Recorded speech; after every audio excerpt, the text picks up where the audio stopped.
compartir con ustedes hoy algo de historia bíblica, historia del pueblo de Israel. Muy rápido, pero muy importante. Vamos a leer Salmo 78, versículo 18 y 19. Dice la Biblia: Pues tentaron a Dios en su corazón, pidiendo comida a su gusto, y hablaron contra Dios, diciendo: ¿podrá poner mesa en el desierto? Voy a leer nuevamente el versículo y dice: Pues tentaron a Dios en su corazón, pidiendo comida a su gusto, y hablaron contra Dios, diciendo: ¿podrá poner mesa en el desierto? Esto que está escrito aquí, esta frase que escribió el salmista David, es muy importante porque habla de lo que el pueblo de Israel dijo después de que Dios había hecho grandes cosas con ellos. Y para poder entender un poco este versículo o estos dos versículos, te voy a contar rápidamente, lo más rápido posible. Todos tenemos en nuestra cabeza la concepción de que el pueblo de Israel, el pueblo judío, era esclavo por el pueblo de Egipto. El pueblo de Egipto los tuvo a merced suya durante casi 400 años, fueron esclavos. Y el pueblo de Israel estaba condenado día tras día, noche tras noche, año tras año. No sé si puedas imaginarte lo que son 300 y tantos años de esclavos. Gente que todos los días se levantaba para trabajar para otros, para servirles, para trabajarles, para arar sus tierras, para arar sus campos, para cuidar sus ovejas, sus ganados, las vacas, los camellos, los caballos, para limpiar todo lo que el pueblo egipcio tenía. Te puedes imaginar 300 y tantos años de esclavitud. Seguramente pasó una generación y otra generación y otra generación, y el pueblo de Israel seguía en esclavitud. El pueblo de Egipto, los faraones, se levantaron contra el pueblo de Israel. Ese pueblo de Israel que muchos años atrás, antes de ser esclavos, había sido llamados por Dios. Fueron escogidos por Dios. Eso es lo que dice la Escritura. Pero bueno, durante el tiempo de la esclavitud, ya antes de ser libres, precisamente Dios llamó a un hombre que se llamaba Moisés. Este Moisés fue llamado por Dios de una manera sobrenatural. Este hombre, dice la Biblia, que andaba por ahí apacentando ovejas, las ovejas de su suegro, y de repente vio una llama ardiente en un arbusto ardiente, para que me entiendas. Un arbusto ardiente, por ahí lo encontró, fue, se acercó, y se dio cuenta que el arbusto no se consumía, a pesar de que había fuego en sus ramas. Este hombre Moisés se acerca y entonces empieza a escuchar una voz y le dice: Moisés, quita las sandalias de tus pies porque el lugar en el que estás pisando es santo. Este Moisés se espanta, se asombra, se sorprende y empieza a escuchar una voz que viene del arbusto y que dice: yo soy Dios y yo te voy a mandar a que liberes a mi pueblo de Egipto. Moisés era una persona que tartamudeaba, era un hombre ya muy adulto de edad, tendría alrededor de 40 años, es lo que se calcula, un poco más, cuando fue llamado por Dios. Y este hombre tartamudeaba, era pastor de ovejas, no tenía conocimiento de nada. ¿Cómo iba a poder enfrentar él a un faraón que era el que gobernaba a todo el pueblo de Israel? Sin embargo, con todo y eso, Dios lo manda. Este Moisés, con el temor del mundo, con el temor sobre sus espaldas, el temor sobre sus hombros, va y se presenta delante del faraón y le empieza a decir: ¿sabes qué? Vengo de parte de Dios, porque Dios quiere que liberes a su pueblo. El faraón, soberbio, rey, gobernante, le dice: ¿cómo crees que yo te voy a dar a los judíos? ¿Cómo crees que yo los voy a soltar? ¿Cómo crees que yo los voy a liberar si ellos son los que me hacen todo? Mi padre y mi generación anterior estuvo sobre el pueblo de Israel. Por lo tanto, yo voy a seguir siendo el gobernante del pueblo de Israel. Ellos van a seguir siendo mis esclavos. Y tal fue el enojo del faraón que empezó a doblarle el trabajo a los hebreos. Moisés regresa y vuelve y Dios le dice, o sea, Moisés, yo voy a estar contigo y te voy a respaldar. Y Moisés, el caso es que Moisés se presenta nuevamente ante Faraón y empieza ahí a decirle, ¿sabes qué? A partir de hoy, y empezó lo que conocemos en la Biblia como las 10 plagas. Esas 10 plagas fueron mandadas por Dios al pueblo de Egipto. ¿Por qué? Porque el pueblo de Egipto no quería liberar a los hebreos. Y es ahí donde empieza la pelea, ¿no? El pueblo de Egipto, el faraón, el gobernante, primero decía que sí, sí los voy a liberar. ¿Por qué? ¿Por qué los liberaba? Bueno, porque Dios empieza a mandar plagas sobrenaturales, cosas sobrenaturales. Empieza Dios a mostrar su poder a través de situaciones sobrenaturales, cosas que no eran nada comunes, que no eran comunes, bueno, hasta el día de hoy, cosas que no han sucedido. Dice la Biblia, narra la escritura, que la primera plaga fue el agua con sangre, esa agua que se convirtió en sangre. Después el faraón dijo, bueno, ya, Moisés, haz que esto se vuelva otra vez agua y libero a tu pueblo. Pero la verdad es que cuando vuelven las aguas de sangre a agua, el faraón se vuelve a poner enojado y dice, no, no voy a liberar a tu pueblo. El caso es que ahí empieza y luego Dios manda una plaga de piojos y luego manda una plaga de moscas y luego manda una peste al ganado. Imagínate tú, al ganado una peste. El faraón tenía miles, millones de cabezas de ganado y hablemos de que no solo eran vacas, eran ovejas, camellos, caballos, seguramente, ¿verdad? Y dice la Biblia que vino una peste y todos sus animales, todo su ganado fue herido y tocado por esa plaga. Después, no conforme, el faraón dijo, no, no dejo ir a los hebreos. Y después vino la plaga de úlceras en la piel. Hasta ese momento empieza Dios a tocar la vida física de los egipcios.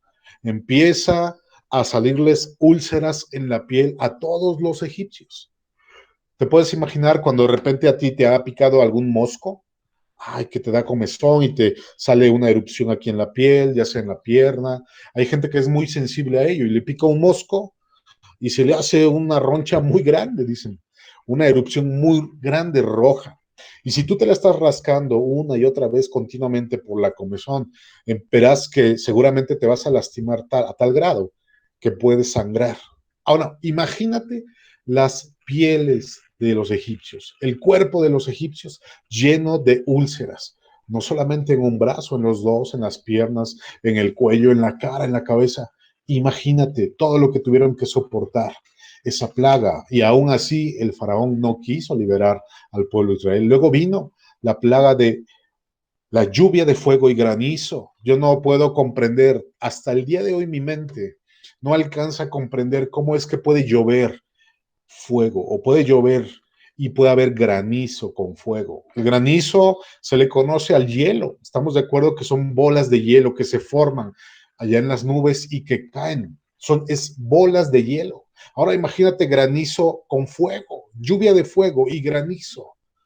Es un fenómeno que al día de hoy no alcanzo a imaginarme cómo habrá sido. Y te podrás dar cuenta que si tenían campos, si tenían tierras, campos que estaban sembrados, árboles, todo lo que ellos tenían seguramente fue destruido y consumido por el fuego. Pero aún así el faraón no quiso liberar a los hebreos. Después de esto vino la plaga de langostas y saltamontes. Hace unas semanas atrás estaba viendo las noticias y decían que venían unas plagas allá por el sur, allá en Sudamérica y estaban llegando a Brasil y había imágenes de las plagas de las langostas. Y es sumamente impresionante las nubes de oscuridad que viajan y se mueven cuando son llenos, infestados por las langostas y pueden ir comiendo y consumiendo a su paso todos los campos. Y muchos pueblos allá en Sudamérica estaban sufriendo las consecuencias de esas plagas. Y el asunto es que se estaban moviendo, estaban avanzando, ¿no? Bueno, es una idea, ahora lo podemos vivir o lo podemos ver, pero no puedo alcanzar a comprender una plaga que haya consumido todo lo que el pueblo de Egipto tenía. Después el faraón, aún con eso, no quiso soltar al pueblo de Israel, no quiso liberar a los hebreos. Y entonces Dios mandó una plaga de oscuridad durante 3 días. Imagínate tú, si has estado en tu casa y de repente se va la luz cuando llueve, cuando hay tormenta, se va la energía eléctrica y de repente quedas en total oscuridad, tanto en tu casa como en las calles. Bueno, es muy oscuro. Imagínate 3 días estar viviendo esa oscuridad. Pero dice la Biblia que las tinieblas eran tan densas, muy espesas, algo como si lo pudiéramos sentir en nuestra piel o en la piel. Es lo que dice la Escritura. Y aún con todo y eso, los egipcios no dejaron salir al pueblo de Israel. Pero Dios, después de 9 plagas y después de estar batallando con el faraón, toma una decisión y dice, a ver, viene una plaga de la cual nadie se va a escapar, todos van a lamentarse. Y esa plaga fue la de la muerte de los primogénitos. Hasta ese momento, hasta la 9ª plaga, Dios no había tocado la vida de los egipcios, no había quitado o arrebatado la vida a los egipcios. Sí, habían sido lastimados, habían sido afectados, seguramente en la provisión de sus alimentos, en la provisión del pan, habían sido afectados en la economía, seguramente, en su ganado, habían perdido mucho. Pero ahora Dios había decidido, sí, una plaga, la cual era quitarle la vida a los primogénitos. Y entonces dice la Biblia que el Espíritu empezó a pasar por ahí, por las ciudades. Empezó por Gosén, dice la Escritura. Gosén era el lugar donde habitaban los hebreos. Pero Dios le había dado una indicación a Moisés, le dijo que todos los hebreos, todos los judíos, pinten que pongan una marca en los dinteles de su puerta con sangre de cordero. Y ellos pintaron en sus puertas una marca, unas manchas con sangre, de tal manera que cuando vino el Espíritu de Jehová, el Espíritu de muerte, los hijos de los judíos no fueron tocados, ninguno de ellos. Pero el Espíritu de Dios siguió y fue a la ciudad de Egipto, a todas las provincias de Egipto. Y todos los hijos, los primogénitos, el primogénito es el primer hijo de la familia. Si tú tienes hijos, bueno, tu hijo mayor es el primogénito. Tu hijo mayor, aunque tengas 10 hijos o aunque tengas 2, el mayor es el primogénito en tu familia. Bueno, así Dios mató a todos los hijos mayores de cada familia del pueblo egipcio.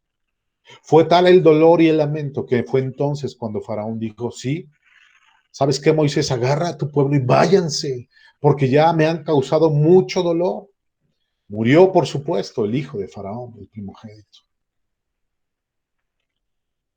Dios había cumplido su promesa. Yo no puedo imaginarme plaga tras plaga, una y otra vez y otra vez, y el corazón de los egipcios, del faraón, endureciéndose. A veces nosotros tenemos ciertas penalidades, nos suceden penalidades, nos va mal económicamente, nos viene una enfermedad, tenemos algún dolor, alguna manifestación física en nuestro cuerpo, alguna afectación, la pérdida de trabajo, alguna situación que desestabilice a la familia. Y es cuando nosotros inmediatamente, el que cree en Dios empieza, Señor, ayúdame, Dios mío, ayúdame. Y empieza uno a clamar y a buscar la ayuda de Dios y a pedirla. No puedo y no alcanzo a comprender cómo el faraón, con tanta soberbia, no se podía doblar ante todo lo que estaba viviendo su pueblo, porque no nada más era él el afectado, era toda su nación, todos los egipcios habían sido afectados. Desde los pobres o todas las familias egipcias, que seguro estoy que no había pobres, pero todas las familias egipcias habían sido afectadas. Todas las edades, adultos, jóvenes, niños habían sido afectados. Y el faraón no soltaba y no dejaba ir al pueblo de Israel. Con la 10ª plaga no tuvo otra opción y dijo, váyanse, llévate a tu pueblo, váyanse. Dios había mostrado todo ese poder al pueblo de Israel. Imagínate, un pueblo que puede ver plaga tras plaga, cosas sobrenaturales una tras otra. Y el pueblo de Israel había sido guardado de todo eso. había sido protegido. No, Dios no había tocado a ninguno del pueblo de Israel. Todos habían estado guardados, todos fueron cuidados, todos estaban completos, todos tenían sus animales, sus ganados. A ellos no les afectó nada, a pesar de que vivían pegados a los egipcios. ¿Te puedes imaginar que tú vivieras algo así? O sea, algo sobrenatural, algo portentoso que no hubiera explicación física, natural, lógica, nada de lo que estaba sucediendo tenía lógica.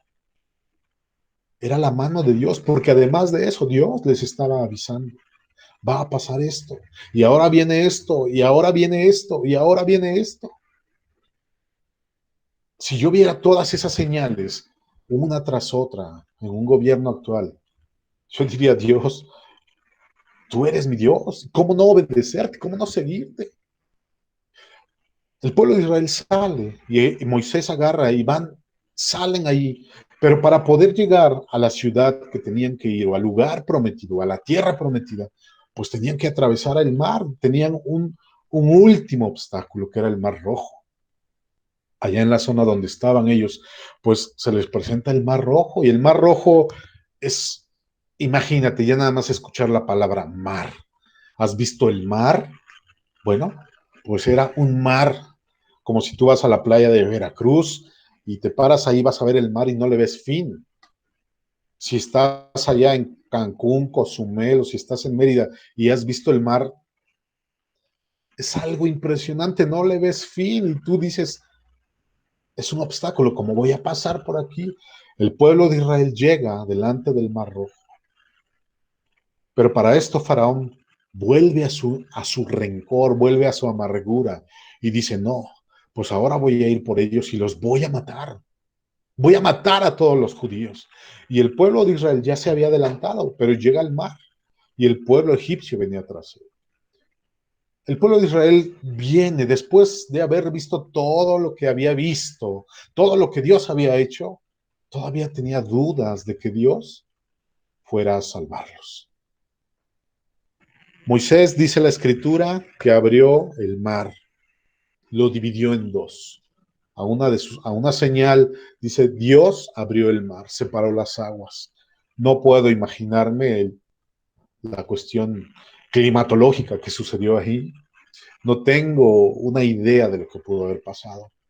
Estaba leyendo ahí en internet, en precisamente la famosísima Wikipedia, que da información, y dice, los científicos creen que un viento de 100 kilómetros por hora soplando desde el este durante 12 horas habría dejado al descubierto un lecho fangoso de algo más de 3 kilómetros de largo por casi 5 kilómetros de ancho, por un periodo de 4 horas. Se habría tratado de un tiempo suficiente para permitir el paso de los israelitas, así como para llegar, así como para que sus perseguidores llegaran. Bueno, imagínate, los científicos hacen ahí sus teorías y dicen que un viento del sur vino de un lado y fue a 100 kilómetros por hora los vientos para que ocurriera esa separación. La Biblia dice que fue Dios. Los científicos no pueden decir fue en Dios, sino que más bien tratan de buscar las cosas científicas. Tratan de dar una explicación lógica, científica, algo que pueda explicar, entender los demás. Pero la Biblia dice que Dios abrió las aguas y punto.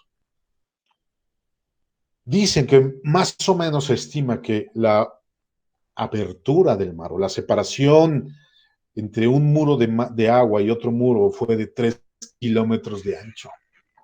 ¿Te puedes imaginar? 3 kilómetros de ancho. Perdón, 3 kilómetros de largo y 5 kilómetros de ancho. O sea, era impresionante.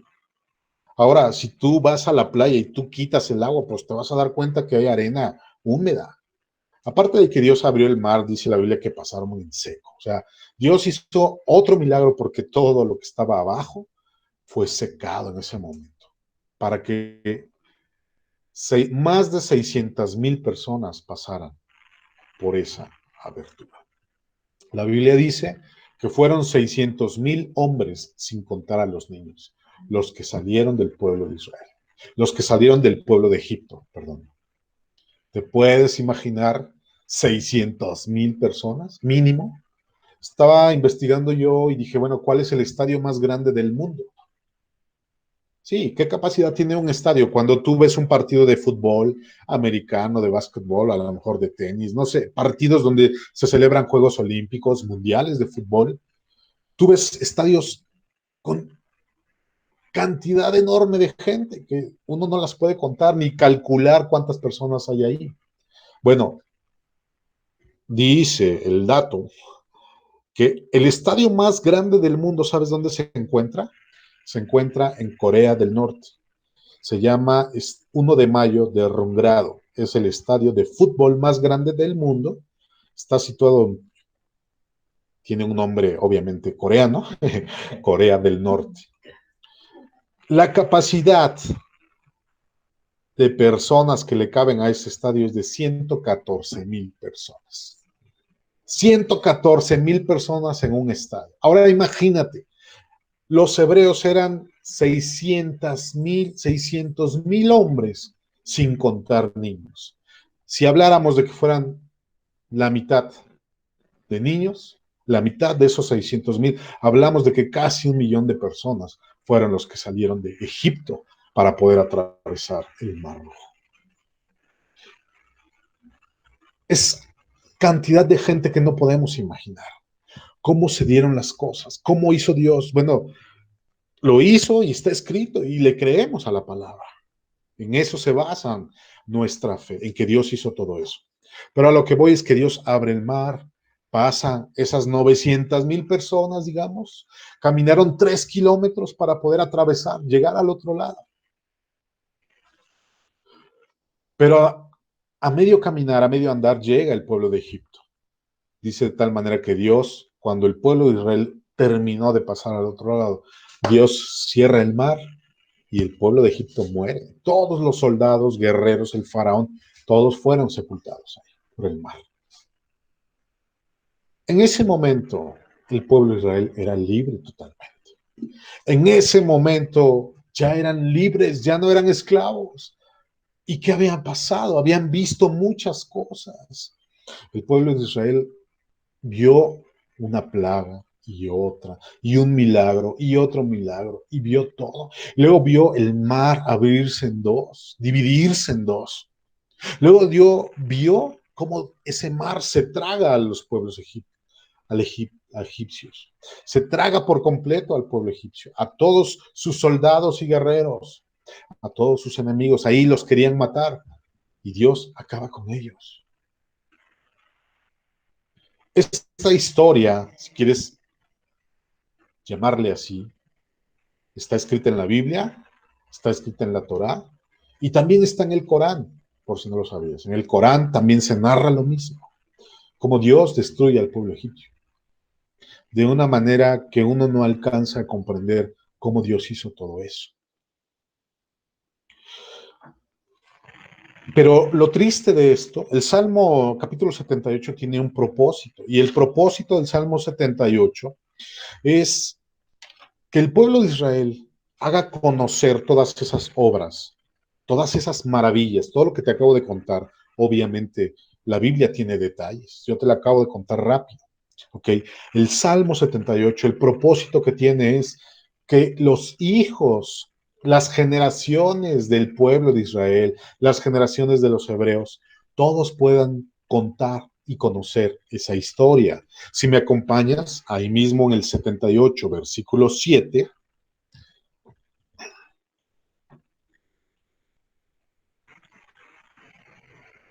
Salmo 78,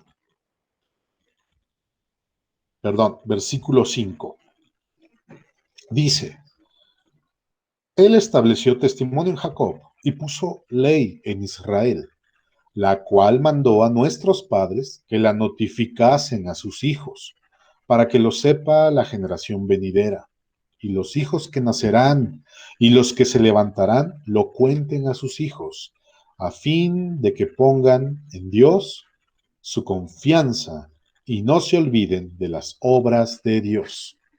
¿Cuál es el propósito? Dice ahí, a fin de que pongan en Dios su confianza y no se olviden de las obras de Dios. Toda la historia que te estoy contando, que te resumí así en pocas palabras, es lo mismo que todos los judíos tienen que contarles a sus hijos. Se casan, tienen hijos, cuando crecen, esos hijos tienen que conocer la historia. Sus hijos tienen que conocer la historia, los hijos de sus hijos y los hijos de los hijos de sus hijos. Todos tienen que conocer la historia. Toda nación tiene un origen, toda nación tiene una historia. Nosotros, los mexicanos, ¿verdad? Tenemos un origen.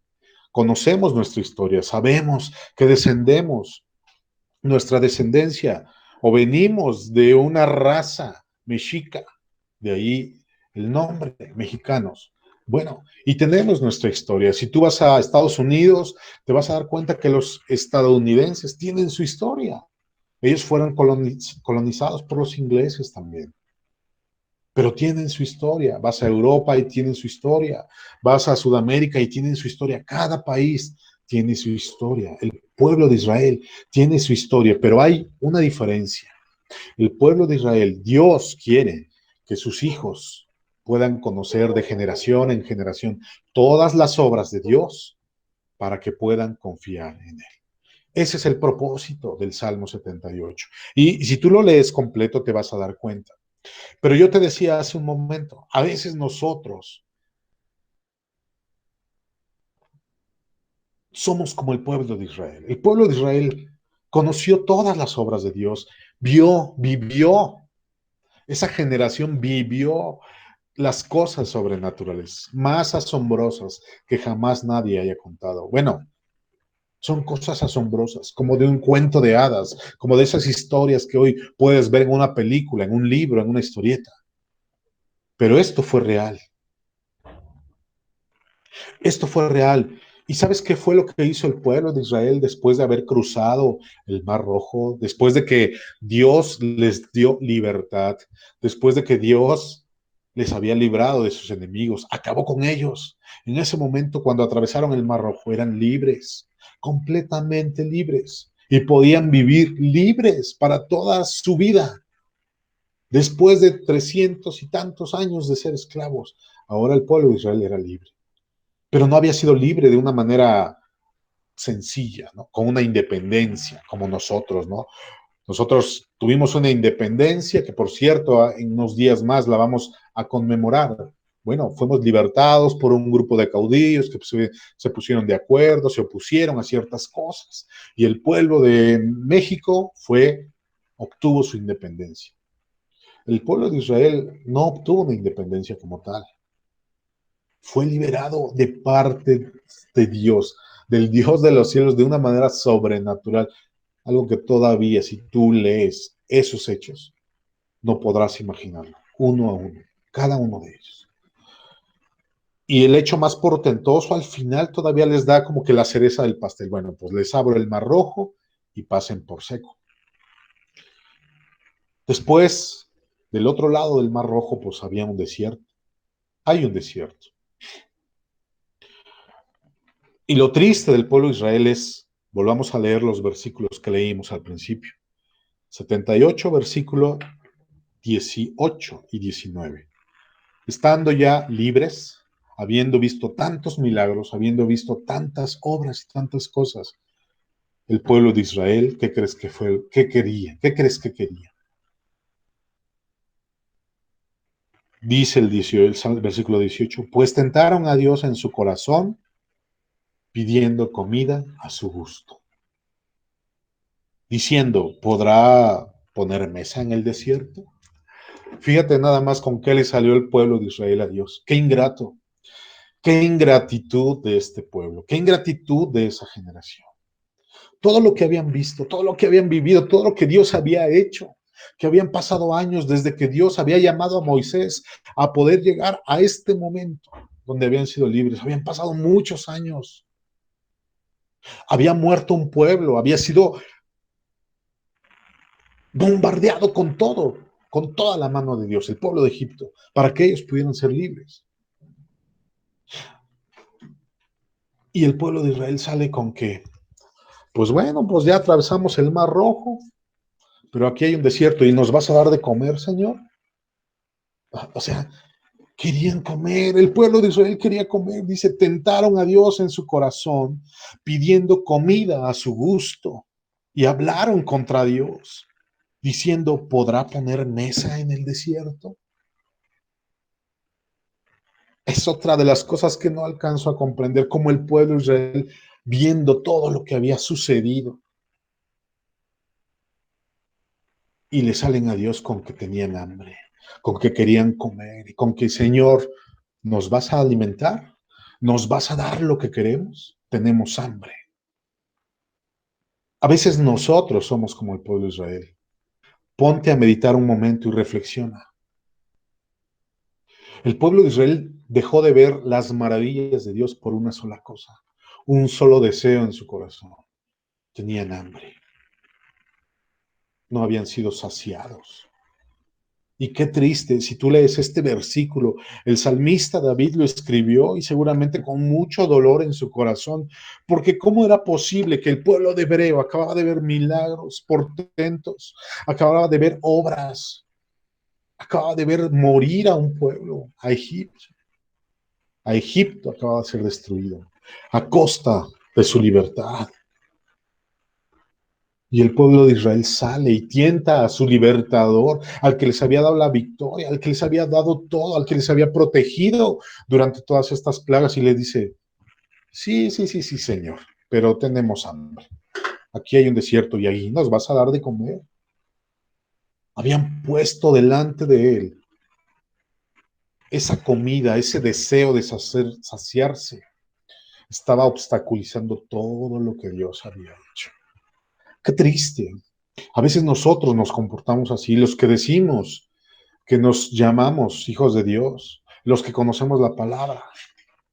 Ay, sí, sí, sí, sí, Señor, pero ¿a poco quieres que ore? Ay, Señor, sí, sí, sí, sí, pero ¿quieres que lea la Biblia? Por favor. Ay, Señor, ya moriste en la cruz. Ay, sí, sí, sí, sí, derramaste tu sangre, pero yo tengo problemas económicos. Derramaste tu sangre, sí, pero mira, mi esposo no me hace caso. Pero mira mi esposa cómo me trata. Pero mira mis hijos, cómo están, cómo se comportan. Ay, Señor, sí, pero mira mis padres cómo son. Moriste en la cruz, derramaste tu sangre, veniste ahí, fuiste cruz. Ay, sí, pero no tengo dinero, Señor. Pero mira la casa en la que vivo, ve, está sucia. Ve, no es esto lo que yo quiero. No me has dado una residencia. Ve, ve, no tengo auto. Mira el esposo que me diste, mira la esposa que tengo, mira los hijos que tengo. A veces nuestros deseos personales, nuestras ambiciones personales, deseos personales, obstruyen y nublan nuestra vista y no nos dejan ver todo lo que Dios ha hecho. No te dejan ver lo que Dios ha hecho en tu vida. Y es triste, porque el pueblo de Israel, por un solo deseo, dejó de ver las maravillas de Dios. Ay, sí, Señor, las plagas, sí. Sí, como no, los egipcios, sí, las muertes de los primogénitos, pero tengo hambre. El pueblo de Dios en este tiempo está haciendo eso y más. Se comporta a veces como si Dios no existiera. Se comporta como si Dios no hubiera sacrificado a su Hijo. Se comporta como si Dios no hubiera dejado una palabra en la cual nosotros podamos ir a alimentarnos, aprender. Lo más triste y algo que puede partirte el corazón si es que tú amas a Dios, dice el versículo 20, ahí del mismo capítulo, dice, perdón, el 21, Salmo 78, 21. Por tanto, oyó Jehová y se indignó. Fíjate que Dios se molesta cuando escucha tus quejas. Dios se indigna cuando escucha tus quejas. No tengo tenis. Ay, ya no tengo chamarra. Ay, la única sudadera es esta. Estas son mis dos únicas playeras. Y estás queja y queja todo el día, tu semana, tu mes, y te enojas por ello. Ay, otra vez vamos a comer lo mismo. Mañana vamos a comer lo mismo, Señor. Por tanto, oyó Jehová y se indignó. Se encendió el fuego contra Jacob y el furor subió también contra Israel. Dios se molesta, amigo y hermano que me escuchas, cuando nosotros somos ingratos, cuando dejamos de ver las bendiciones que tenemos a nuestro alcance. ¿Tenemos ropa? ¿Tienes ropa? ¿Tenemos ropa? Pues te lo ha dado Dios. ¿Cuánta gente dice, es que es por mi esfuerzo, es que mi sueldo es por mi trabajo, es que mi trabajo es porque yo soy bien capaz, yo soy bien efectivo a la hora de trabajar? Tengo mi casa por mi esfuerzo, por mis fuerzas, por mi éxito, por mi trabajo, por cómo me he batallado. Y sí, seguramente tienes razón, porque seguramente has puesto mucho esfuerzo en muchas cosas. Pero si no fuera por la voluntad de Dios, no tendríamos nada, dice la Escritura. El versículo 22 dice, por cuanto no habían creído a Dios, ni habían confiado hoy en su salvación. Dios se indigna, Dios se enoja cuando no confiamos, no creemos en Dios, ni confiamos en su salvación. El pueblo de Israel, viendo todo lo que había sucedido, viendo los acontecimientos recientes, nuevos, acabamos de cruzar el mar Rojo, Señor. Sí, pero tengo hambre. ¿Me vas a poner mesa? No veo. No veo una cocina, no veo claro. No veo el alimento. Dice la Biblia en el versículo 21 que Dios se indignó por cuanto no habían creído a Dios ni habían confiado en su salvación. Dios ya los había salvado, ya los había sacado, ya había hecho todo lo que podía y lo que estaba a su alcance y su poder. Y el pueblo de Israel seguía quejándose porque tenían hambre. Y ese deseo no les permitía ver todo lo que Dios acababa de hacer. Pero ¿sabes qué hizo Dios? Sin embargo, el versículo 23 dice, sin embargo, mandó a las nubes de arriba y abrió la puerta de los cielos e hizo llover sobre ellos maná para que comiesen. Dios en su infinita misericordia y con su enojo y con su ira tuvo amor por ellos y tuvo misericordia. A veces somos como el pueblo de Israel, no vemos las bendiciones de Dios, no ves lo que tienes a tu alrededor, no ves cómo te ha colmado Dios de una familia, de unos hijos, de unos padres, de un trabajo, de ingresos, de habilidades, porque todo lo que sabes, tus conocimientos, te lo ha dado Dios. Y cuando no eres agradecido por todo lo que tienes y empiezas a quejarte y empiezas todavía a querer más y a desear más, dejas de ver todo lo que Dios te ha dado a tu alrededor. Dejas de ver toda la bendición de Dios. Hoy tienes zapato, auto, trabajo, ropa, pero un pueblo que todavía quiere más y mejor.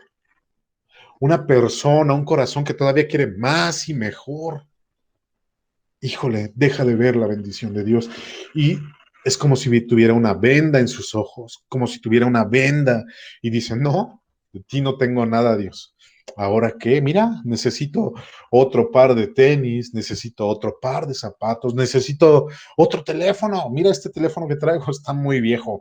Ay, es que no se ve bien las fotos, es que se oye mal el sonido, es que ya le anda fallando esto.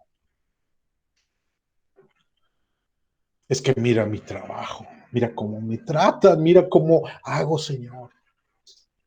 Ay, Señor, por favor. ¿Ya me vas a dar otro trabajo? ¿Ya me vas a dar más dinero? Yo lo que necesito es dinero. No quiero tu palabra, no quiero la oración, no quiero la comunión contigo. Quiero dinero, Señor. Quiero que suplas mis necesidades. Y a veces así nos comportamos. Y somos cegados de las bendiciones de Dios por querer más. Más y más. Y no está mal que tú desees más. No está mal que quieras vivir bien. No está mal que quieras vivir cómodamente, que quieras tener todas tus necesidades suplidas. Lo triste es que por esas necesidades que tú quieres o por esos deseos que tú quieres, te olvides de ser agradecido con Dios. La Biblia dice que el pueblo de Israel agarró todo lo que Dios había hecho como si fuera una bola de papel, todas sus obras, milagros y prodigios y dijo, quiero comer. ¿Me vas a poner mesa en el desierto? Hoy, hoy todos tenemos necesidades de cosas, tenemos necesidades de buen alimento, de buena ropa, tenemos necesidad de zapatos, pero estoy seguro que tú las tienes, estoy seguro que tú cuentas con ello, que estoy seguro que cuentas con un techo, que contamos con ropa, con una chamarra, te abrigas del frío, seguramente comes, te alimentas, seguramente tienes 2, 3 pares de zapatos. Pero aún así nos quejamos, ¿verdad? Es como la gente, y es triste, pero es una realidad. Hoy día, ¿cuántas jovencitas han sido asesinadas allá en la calle? Muchas. Pero tú te pones a ver, y son jovencitas que se empezaron a salir de su casa desde los 12 años, o mamá no puso cuidado sobre de ella, mamá no le llamaba la atención, mamá no estaba en casa, la hija se salía, empezó a tener amistades de dudosa procedencia, dicen por ahí. Al rato se enredó con uno y se enredó con otro, ¿verdad? Y al rato vienen las consecuencias. Yo no estoy justificando nada. Es horrible que una joven pierda la vida, que una joven le sea arrebatada su vida o que sea abusada. Es horrible y ha de ser un dolor inmenso que jamás quisiera yo vivir. Y ninguno de nosotros creo que quisiera eso. Pero son consecuencias de algo que sucedió en el pasado. Son consecuencias de la vida, son consecuencias de cómo se han vivido muchas cosas. Bueno, pues nosotros hoy tenemos lo que tenemos también en base a unas consecuencias, en base a que a lo mejor yo no estudié, no terminé una profesión, no tuve un título y ahora por eso no me pueden pagar más, por eso no puedo tener un trabajo mejor. ¿Por qué? Porque ya no pude estudiar, porque ya no quise estudiar, porque ya no tuve al alcance hacerlo. Va a haber consecuencias. Un hombre que hoy día está enfermo de los pulmones, de alcohol, de alguna enfermedad, pues es que a lo mejor vivió su juventud de una manera desenfrenada. Puede ser, no digo que siempre sea así, pero generalmente vivimos las consecuencias de algo que hicimos en el pasado.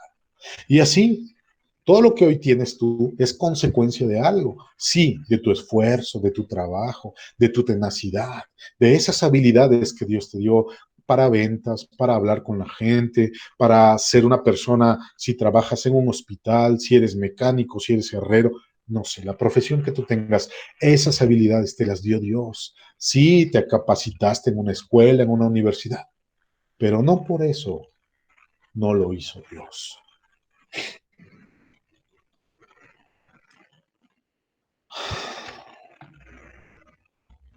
Dios se enoja, se entristece. Pero con todo y eso, dice la Biblia que Dios les mandó el maná del cielo. Imagínate comer algo del cielo, algo que viene de arriba, algo que Dios fabricó, algo que Dios creó para ti.